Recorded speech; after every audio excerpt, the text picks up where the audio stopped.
to The Deep End, Transforming Auckland Homes. I'm your host, Sarah, and if you've ever stared at a Pinterest board at 2 a.m. wondering how on earth you're going to turn those 50 different kitchen photos into an actual room in your house, you are in the right place. Renovating in Auckland isn't just about picking paint colours, it's about navigating heritage rules, hilly terrain, and the famous Kiwi summer humidity. Today, we are diving into the absolute foundation of a successful project, the renovation design brief.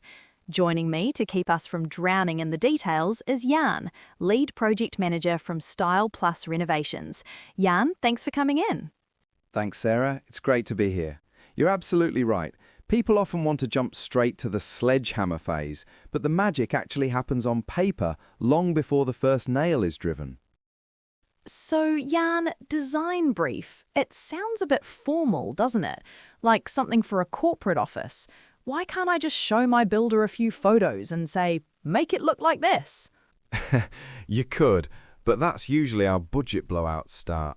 Think of the brief as your North Star. A builder can tell you if a wall can be moved, but the brief determines why it should be moved. At Style Plus, we see the brief as the bridge between your Pinterest dreams and a buildable reality. It captures how you live, what you value, and, crucially, what's non-negotiable for your family. I love that.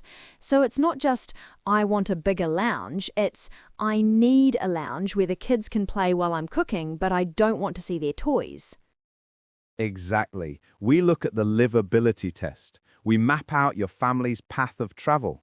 Are we creating dark hallways? Is the flow of the open plan space going to sacrifice the quiet zones you need for working from home? The brief is where we solve those problems while they're still just lines on paper.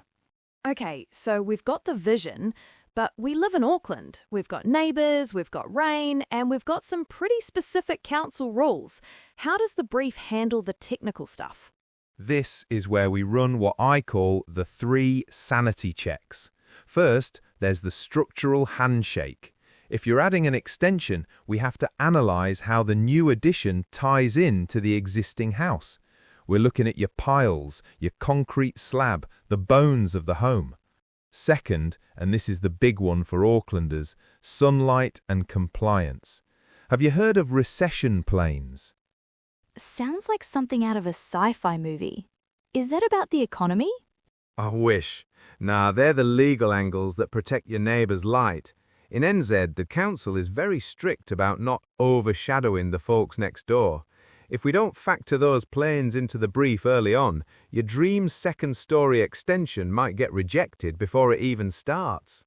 Ouch. So the brief is basically a reality check. Precisely. And the third check is budget realism. We test your must-haves against the current building costs in NZ. It's far cheaper to move a wall on a piece of paper during the brief phase than to move a timber-framed wall once construction has started. We actually had a question come in via Instagram from a listener in Ponsonby. They asked, what if we finish the brief, but then I see a new style of tile? Can we change our minds? Great question. The answer is yes, but the brief is the best time to do it.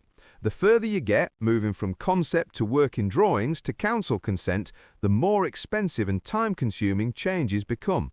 Explore now so you're 100% confident when the builders arrive.